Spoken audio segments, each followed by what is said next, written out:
We are studying in Proverbs, looking at the section dealing with money, finances.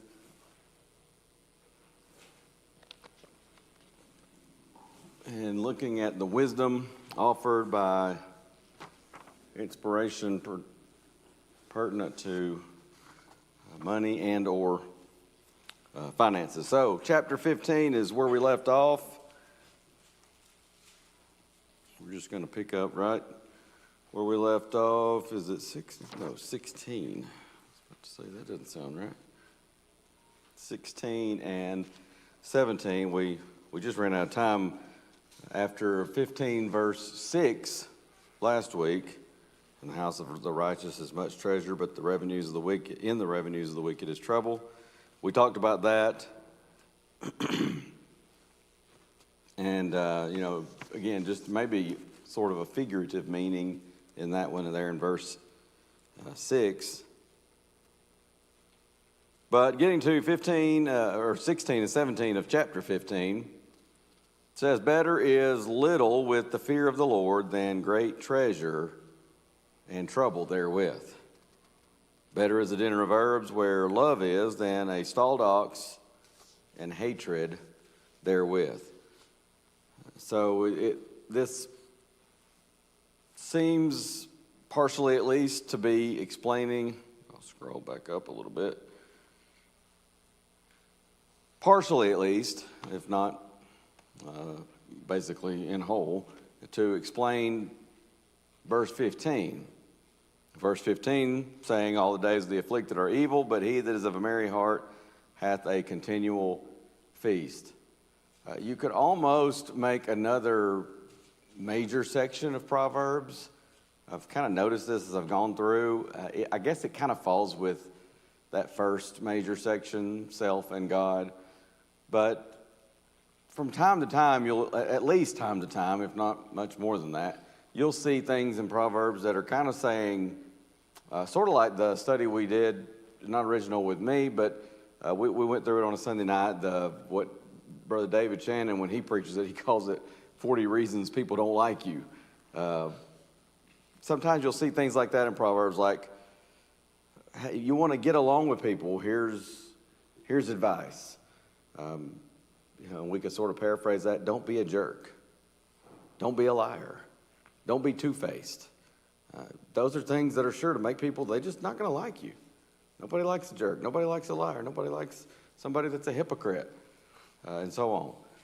But then sometimes you'll have something like this where it seems to be, again, at least in part, answering that verse 15, all the days of the afflicted are evil, but he that is of a merry heart hath a continual feast. Like, you want to be happy? You want to have a better life? Here's a key. And I guess that's why it's hard to make it its own major category, because these kind of span all the major categories. Sometimes it's like, if you want to have a better life, fear God. The fear of the Lord is the beginning of wisdom. Fear of the Lord is the beginning of knowledge, and so on. Sometimes it's, if you want to have a better life, get along better with people. So, they kind of span the categories. And here it's going to be more in the category of, obviously, finance, because that's what we're talking about here, money. It's like he says, you want to have a continual feast, a merry heart? Well, you're better off with just a little bit and fearing God, following God, doing what's right, than to have all kind of treasure and trouble therewith. You're better off to have just a cheap vegetable, lentils for dinner, whatever, than the New York strip, the big, huge ribeye steak dinner, but there's hatred therewith. There are things, in fact, there's a sermon, I'm not sure if I've ever preached it here before. I put it together. I got it from, I don't remember, I got it from somebody years ago, but it might have been one of those Travis Conner sermons that my grandmother Dollahite shared with me. But the sermon is just called Things That Are Better. And it goes through Proverbs and looks at several times when Proverbs says, this is better than that. A good name is rather to be chosen than great riches. And as I recall, Yes, this was one of the, I do remember now, this was one of those points in the sermon. Better is a dinner of herbs where love is than a stalled ox and hatred therewith. But again, it seems to be partially at least explaining verse 15, kind of saying, hey, here's a way to have a better life. Here's a way to be happier overall, more content in your life. And so poverty with contentment and godliness is better than wealth that creates or perhaps perpetuates, or maybe both, problems.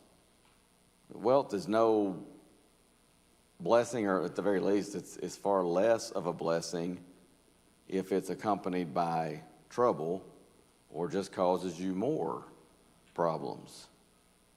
And the Hebrew word for trouble there in verse 16, trouble therewith, and that's the way the King James has it. What's it got? Treasure with trouble in the New King James. Trouble with, yeah, ESV has it also. But that word is, it's strong in many other contexts, that same Hebrew word. And in a lot of other contexts, if you look this up, it appears a good bit in the Old Testament. But in some of those contexts, and quite a few of those contexts, it carries the idea of catastrophe, disaster. So it's not saying just any problems, because let's be honest, if you have any wealth at all, again, that's kind of a relative term, but if you have a job that just pays the bills, you may not be wealthy, and as some people would define that, but you got a job that pays the bills. Are there going to be problems with that? Well, sure, because it may be a difficult supervisor, maybe a difficult boss, might be that your line of work has you. I used to say I worked at Blue Cross, and nobody, I worked the phones there, and nobody ever calls their insurance company to say, hey, just called to tell you guys you're doing a great job. Keep it up. They call to complain, usually. Why didn't you pay this? And so sometimes there were problems and stresses that went with that job just because you had to deal with those type of calls. And so it's not saying trouble just in the most generic sense.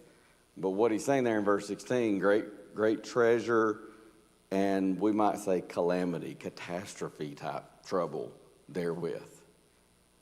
And so what good is, you might have all this money, but it is causing that kind of trouble. Any amount of wealth, income, yeah, there's going to be some. I mean, that's just part of living in a fallen world. But this is big time trouble. Verse 17, it's back then and even now.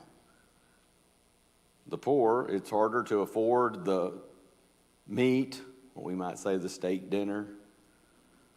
But that's not what's important, is what he's saying. A meager meal with love is better. And I think I've told y'all before the story of, I think it was the second trip I'd ever been on out of the country.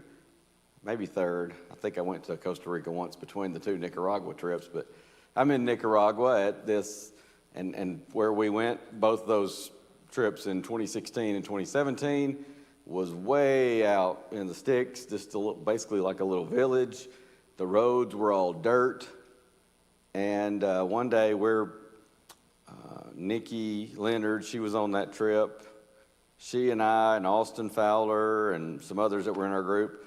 But Nikki and I especially, we wanted to go check on this couple that had obeyed the gospel the year before. And we found out they weren't faithful. We want to go check on them. And so we're there visiting with them. There was some family there. And at some point, of course, Hayner was with us. He was our translator. But at some point, she said something about pork skins. Do you like pork skins? And I'm thinking, yeah, of course. And so she says, un momento. And she disappears. And I looked at Hayner, and I'm better now at knowing, when I can feel okay to eat something or drink something versus not. But I was a little bit nervous about it then, and I looked at Hayner and I said, she's going to get some, isn't she? And he said, yes. And he sort of laughed. But I knew, when she came back, I'm thinking to myself, I'm not too sure about this, but I knew one thing, I was going to eat it because they were poor as dirt. And for her to go and to bring me something that she'd prepared like that, meat, she was trying to do me some kind of an honor. And she was very excited when she found out, oh, he likes this, because she had some. And sure enough, she came back with pork skins, and I ate it. And y'all that have heard this before may know, may recall that as I'm about to take a bite, I see, and there's still some hair on there. But I knew what I had to do, and I took one for the team. But I will tell you, it's the best pork skin I've ever had. I just put that out of my mind. The taste was good. You just had to stop and not think about that. But I knew that was a big deal for them, for her and her family, because they didn't have much at all. And so for her to do that, that was a sacrifice. So, but the idea here in Proverbs 15:17, what is the point of the finest meal that money can buy if you eat that with people who don't care a thing about you? They don't like you. They don't want to be with you. Versus somebody says, well, I mean, we could go over here, we could have this little meager meal, but no, the people are going to be so nice, they're going to treat you, they're going to care about you and treat you nice and respectfully. Who do you want to eat with? I mean, I like a steak dinner as much as anybody, but I don't want to eat in that kind of condition. I'd much rather take the cheaper meal and have good company. And that's kind of the idea here. Now, before we move on, let's point out here the obvious. Sometimes you can have both. Can you have a nice meal sometimes and be with people that like you and treat you nicely and respectfully? Sure. But the point here is, if it comes down to choosing, wisdom dictates a dinner of herbs with love versus the big fancy steak dinner with hatred. And so sometimes you can have both, but he's kind of saying, again, here in the context of money, like, what good does it do you if you're all obsessed with money and getting the finest of this and the nicest of that, if it's in a context where you're around people that don't like you, that don't care a thing about you? So, if you can have both, great. But if it comes down to choosing, choose the dinner of herbs with love. All right, anything else on that one? Chapter 16. Chapter 16, verse 8. Better is a little with righteousness than great revenues without right. Great revenues with injustice, ESV says, or without justice, New King James. Well, this probably sounds a little bit familiar because it is very similar to the verses we just read there, particularly verse 16. It's very similar in wording and in thought. Here it seems it's referring specifically to ill-gotten gain, we might say, revenue gained deceitfully or in some way that is ungodly, whereas 15:16 is just kind of a general reference to treasure or wealth. Here it does seem like it's talking about ill-gotten gain, and it again, it's better to have a little bit with righteousness than all the money, all the revenues with injustice. Ill-gotten gain often leaves somebody with a guilty conscience, often leaves them with worry about being exposed as to how they came across that wealth, which of course then leads to shame and sometimes subsequently also leads to poverty. So there's a lot of worry that comes with that. This guilt, knowing that wealth was acquired dishonestly, and this fear of exposure, fear of loss, that's kind of a two-edged sword. So he says, better off just have a little bit with righteousness than all that money with injustice or without right. Well, sometimes you can have great revenues, you can have wealth that is gained with righteousness. But again, he's saying if it comes down to choosing, choose doing what's right. All right, so that one again is pretty similar, so not a whole lot to say about that. Let's stay right here in chapter 16 and go to, here's one of those better statements. And I need, is there one of those little scratch pieces of paper in the pew here, Cade? Sometimes something just comes to me, and I don't have a pen, of course, Chris. I know you got one. Thank you, sir. Sometimes I just think of something, and I think, I should have thought to check that out, but I'm going to just do a study at some point.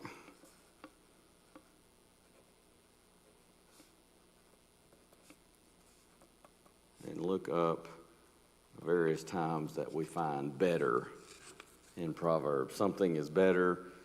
We already mentioned a couple of those, and as I mentioned, that sermon outline that I got years ago, it has, 4 or 5 of them, but there are quite a few statements in Proverbs, and I just hadn't thought of it until talking about it tonight, and I was like, hey, that'd be interesting to see how many times that word appears in Proverbs in the various contexts. But here in verse 16 of chapter 16, how much better is it to get wisdom than gold, and to get understanding rather to be chosen than silver? Well, like we've said the last 2 passages we've looked at, sometimes you can do both, but he's saying if it comes down to choosing, here's wisdom. But this reminds us of some of the early chapters in Proverbs and the discourses on wisdom. Proverbs 3, 13 and 14, it says, happy is the man that findeth wisdom, and the man that getteth understanding. For the merchandise of it is better than the merchandise of silver, and the gain thereof than fine gold. That's a father giving advice to his son. He says, hey, you're better off with wisdom than great wealth, high-paying job, and that kind of thing. If you can have both, great, but if you got to choose, son, go with wisdom. Proverbs 8, 10 and 11, you have wisdom personified here in this context. And she says, receive my instruction and not silver, and knowledge rather than choice gold. For wisdom is better than rubies, and all the things that may be desired are not to be compared to it. Same chapter, Proverbs 8, verse 19. She says, wisdom personified, says, my fruit is better than gold, yea, than fine gold, and my revenue than choice silver. Well, over and over again, wisdom is more valuable than gold or silver. And Adam Clarke, in his commentary, of course he's got a commentary on the whole Bible, but commenting on this verse in Proverbs, he says, man, this is powerful. Who believes this? Talking about this verse. How much better it is to get wisdom than gold. Who believes this? Though spoken by the wisest of men under divine inspiration. Now, he's not trying to say nobody believes it, but he's saying it's one of those verses we can read. Sometimes we quote it. Sometimes we talk about it, but it's kind of like the statement in Proverbs 31, who can find a virtuous woman? What Clark's point is, it's difficult to find somebody who really, truly, genuinely believes this. We can say to somebody, do you believe what the Bible says there in Proverbs 16:16, that it's better to get wisdom than gold? Absolutely.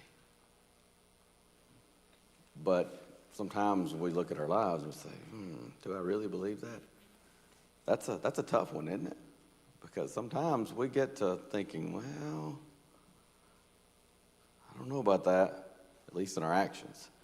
So I thought that was a pretty powerful statement. Who believes this, though spoken by the wisest of men under divine inspiration? All right, before we go into chapter, got one more. Verse 19, I'm about to forget. This is another better statement. I was seeing the 2 betters, and there's like 3 of them, 4 in a row here, and I was about to move on to chapter 17. 16:19 says, better it is to be of an humble spirit with the lowly than to divide the spoil with the proud. Again, Proverbs often will generalize. Here, poverty, humility, and honesty go together. You see that? Better to be of an humble spirit with the lowly. Poverty, humble spirit, of course, humility, and being honest, as opposed to dividing the spoil with the proud. And by contrast, wealth, arrogance, dishonesty being lumped together. And we sometimes, we'll say things like birds of a feather flock together. A lot of times, again, generalizing, but a lot of times those are things that go together. Running mates, as Brother Eddie Brinkley liked to say quite often. He'd say sometimes you can know somebody by their running mates. And he said sometimes in Scripture you can find a trait, a character trait or a character flaw, and you can know a lot about it by its running mates, what you find in the same context. Lust and envy and things like that often go together. There are, of course, notable exceptions, but experience does teach us the sad reality of this verse more often than not, that people tend to compromise for wealth.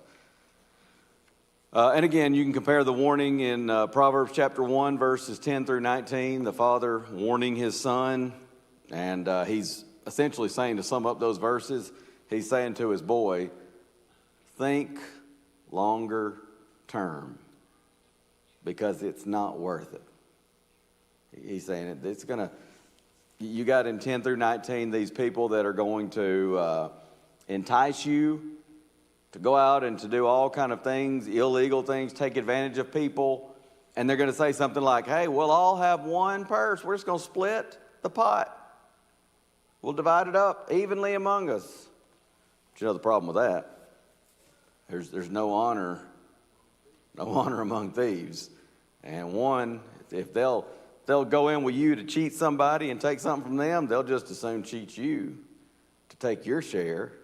Of course, sometimes, you see it on TV shows or movies. You got 4 or 5 people together, and all of a sudden one of them's double-crossing the others, or a couple of them get together to double-cross the others. They say, well, we can split this bank robbery money 4 ways instead of 5.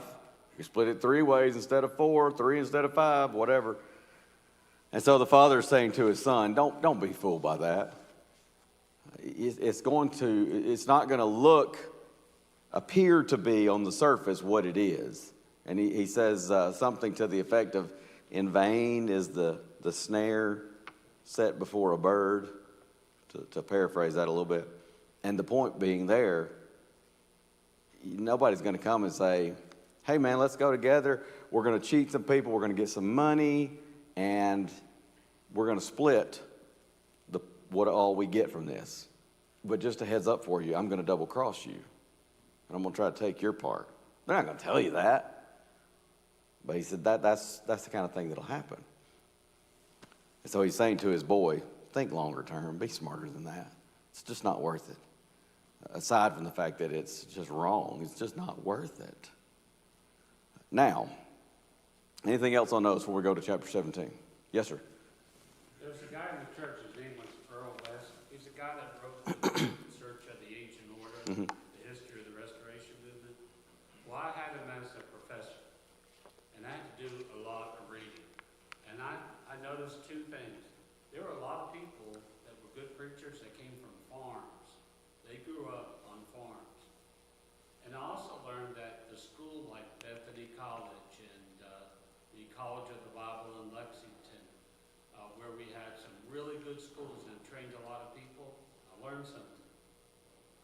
The farmer was overall a better preacher because I guess he got a lot of wisdom when he was growing up and had to work hard and so forth. But I also learned that we need education, but it's the right kind of education, and that's what they try to do with these church schools. They try to help people out, and that same thing is true today.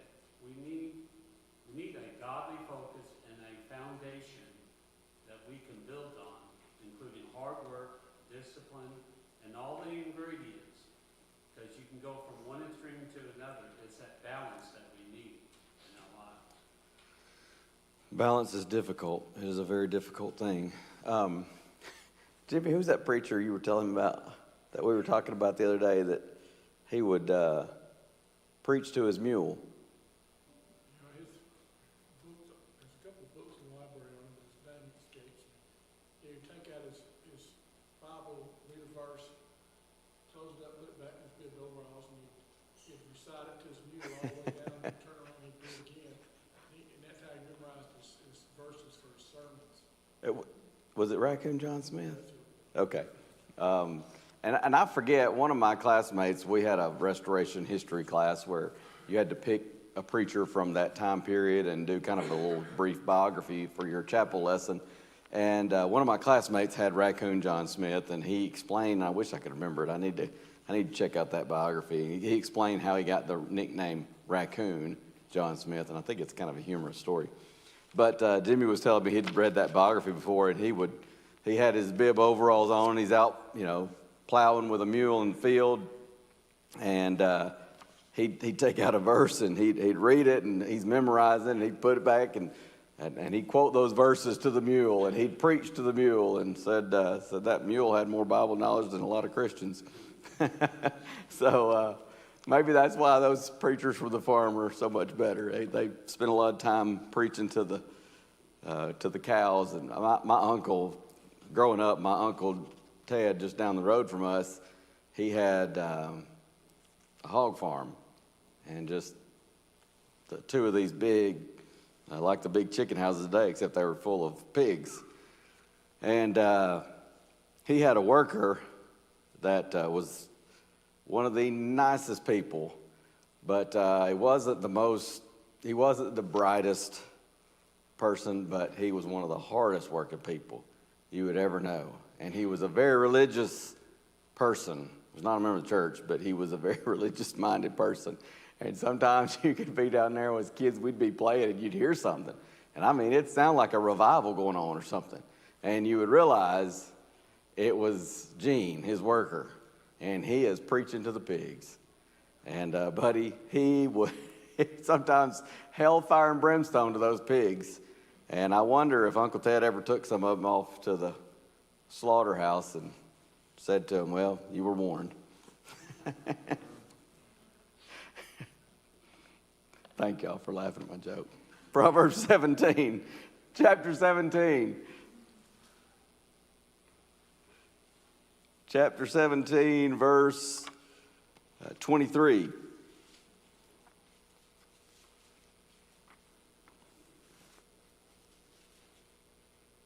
says, a wicked man taketh a gift out of the bosom to pervert the ways of judgment.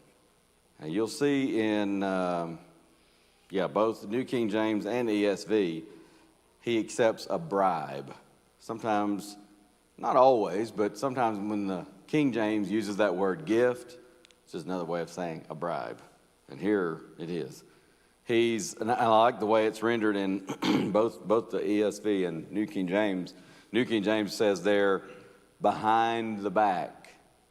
This is covertly. This is not done openly because it is, in fact, a bribe. Or accepts a bribe in secret. Why? To pervert the ways of justice. And so it's the use of bribery here by someone who is wealthy and or wicked. Might be a little bit of both, I suppose. You got to have some kind of means to offer a bribe, but you might not have financial means. You might have something else that you can use as a bribe, and there are all kind of different directions people go with that. But it's a person here. It could be wealth. It could be, but it's a wicked person just trying to get what they want, and instead of getting it by honest means, they're going to try to bribe their way to what they want. And he says that perverts the ways of judgment. The Bible is clear. And by the way, the Bible is very clear on two things here. The one who would try to bribe someone to pervert justice is condemned. It is an abomination. But do you know what the Bible is equally clear on?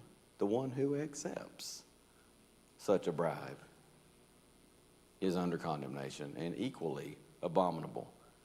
So it might sometimes be that somebody kind of soothes the conscience. Well, I mean, probably not the right thing to do, but well, no, it's the giver and the receiver of the bribe are wicked. It perverts justice. It hinders justice being done when there's a bribe. In fact, that's the whole point of a bribe. I want to get my way, and I'm afraid that if justice is served, it's not going to go my way. So, therefore, I'm going to offer a bribe. Anything else before we move to chapter 18 on that one? It's interesting when you consider the law of unintended consequences as it relates to, most people think, well, it's just going to affect this case. If we think back at Samuel's two sons, they accepted bribe. What it resulted in was the people losing trust and asking for a king. Yeah. And sorely displeased God. And then we see how ultimately the kingship led to a divided kingdom. So the far-reaching effects of bribe. Yeah, Eli's sons too. There is a far-reaching effect that goes beyond just, maybe a person receiving a bribe might think, what's the harm? We can fix this later on or whatever, what's the big deal? But yeah, there are far-reaching effects. And with Eli's sons, it actually got to the point where people began to despise the offerings because they were going and taking from that. And of course, they were guilty of bribery, sexual sins as well. But yeah, it had a far-reaching effect. That's a good point. And sometimes people like to talk about victimless crimes, but bribery certainly is not a victimless crime. There is no victimless crime for that matter. If it's a crime, it's got a victim. Bob, was it Bob? You were going to say something too? Dave Miller studied a lot about the founding of the nation, and he wrote a lot on it. One of the things that he taught people was when the founders wanted to develop different offices for the country, different positions of power, they would use that word Christian people. They wanted Christian people in those offices, and their wisdom showed at that time that if we didn't have wise, godly people in those positions, things could go bad really quickly. And I think they demonstrated a lot of wisdom in the things that they said setting up our country. And I don't know who came up with it, but is it the thing with the scales? Is that Lady Justice? Is that what it's called? And there are the scales, but do you remember what else is unique about that? Got a blindfold on. And that seems to be the idea, equity. She's not going to look at someone, this person maybe is the tall, dark, handsome type. This one over here is not, so I'm going to favor this one over here. This one over here's got money. I'm going to favor them versus this one over here that's poor. This one's black. This one's white. No, there's a blindfold there. And the idea that all people are going to be judged equally. But you know what? That's not an American concept. That is a Bible concept. What'd you say? Yeah, numerous times. And of course, we'll see a lot of that when we get to talking about the next major section on relationships.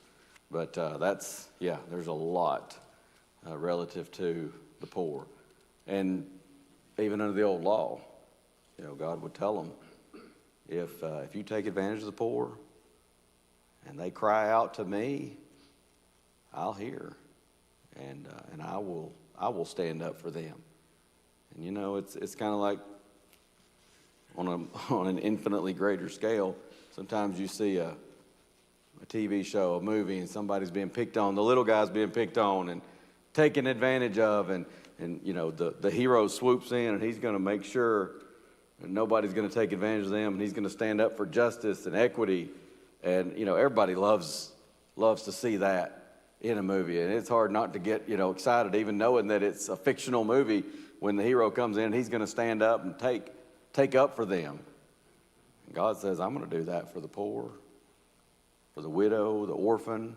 You take advantage of them and they cry out, you're going to have to answer to me, God says. Sometimes, somebody may say that. If you're going to mess with them, you got to go through me. God says, you want to mess with the poor, the downtrodden, widows, orphans, you got to go through me. And so, equity is very, very important to the Lord God Almighty. All right, anything else on that? Let's go to chapter 18.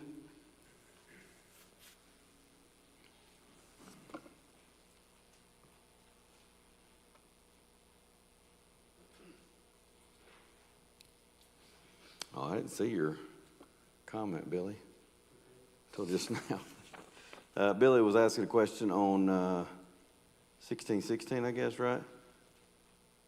How much better is it to get wisdom than gold, to get understanding, to get understanding rather to be chosen than silver? The question was, is he placing more value on wisdom than understanding, comparing one to gold, one to silver? I don't think so.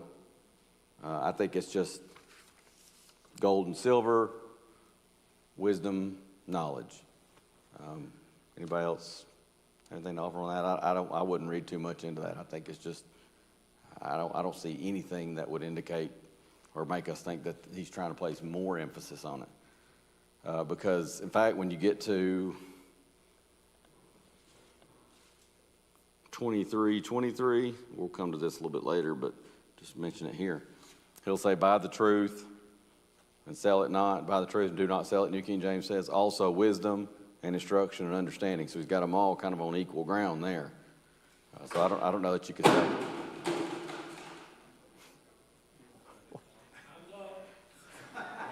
Time's down. That's for all you clock watchers. That's what happens. Anybody else got something to say? All right. Woo. Yeah, hello. Chad, I'd say that in 16 there, wisdom and understanding kind of go together, like gold and silver, silver and gold. Yeah, I mean, because we'll talk about money, silver and gold, nickels and dimes, dollars and cents. So I think it's just the idea they're going together. Wisdom, knowledge go together, kind of like silver and gold go together. Yeah, I think so. And sometimes there's just very little difference, because sometimes the Bible will use wisdom in the sense of very technical expertise, knowledge. We talked about that some in our Ecclesiastes class, because Solomon wasn't always great in the application, but he had some very, very specific, technical expertise. Bezalel and Aholiab, when they were given that wisdom from God to build the tabernacle furnishings, that was not wisdom like we think about with Proverbs. That was technical expertise to accomplish that. So, good thoughts there. And sometimes it's just, again, very slight nuance, very slight difference, such as with 23:23, buy the truth, sell it not, also, wisdom and knowledge and understanding. Sometimes it'll use understanding in there. Okay, let's look at 18:23. Probably going to be the last one we have time for. The poor useth entreaties, but the rich answereth roughly. The poor use entreaties, but the rich answer roughly is how the ESV puts it. The rich answers roughly, New King James. I was thinking there was a difference in those for some reason, but they were almost exactly the same. But here's another statement. We talked about a few of these, I think, last week. Here's another one where it's kind of a statement of fact as opposed to how things should be. It's just kind of stating the fact. The poor speak, well, at least if it's a smart poor man, I guess we could say, he's going to speak with humility, more so because, well, if I'm poor and especially if I'm speaking to somebody who perhaps could help me, I'm going to be humble because I want to receive some mercy, maybe some generosity So he's going to use entreaties, humility, in other words. Whereas the rich may speak roughly.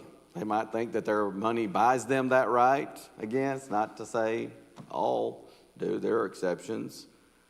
There are rich folks who are humble, kind, generous people. And you know what?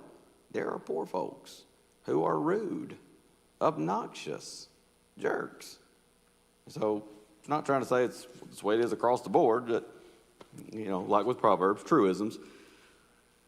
But whether it's arrogance or dependence upon money, a lot of times the rich can be more abrasive than the poor. And you see this sometimes, just you find it might be somebody in a business environment where they've got a lot of money and they feel entitled and they act like they can just treat people any old way because they're the boss and they got money. Or sometimes you see it with Hollywood types where they think they can just treat people any old way they want. No respect for people, no compassion for people. And what are they going to do? I mean, I'm a superstar. And some of that's pride, some of that's money. But you get the idea. Proverbs 15:1 is still true, and it is still applicable across the board, whether you're rich or poor, whatever. 15:1, what does it say? A soft answer turneth away wrath, but grievous words stir up trouble or strife. I don't care if you're rich or poor. As I often say to my kids, and they roll their eyes when I say it because I say it a lot, but it's true, and we'd all do well to apply it. It's not something that just needs to be said to children. It needs to be said to a lot of adults. And you know what? Sad reality is it needs to be said to a lot of Christian adults. Kindness doesn't cost you a thing. Why can people not just be nice? And why on earth can people that wear the name of Christ not be nice? This should never be an issue, least of all be an issue among people who claim and wear the name of Jesus Christ. But it is sometimes. And that's because being a Christian doesn't make you immune to temptation. But kindness doesn't cost us anything. A soft answer turns away wrath, whether you're wealthy, whether you're poor as dirt. But grievous words stir up problems. All right, let's stop there. And good Lord willing, we'll pick up next time in Proverbs chapter 19. That was the only one in chapter 18. So we'll pick up there next week, Lord willing. Thank y'all so much. Appreciate the comments as well.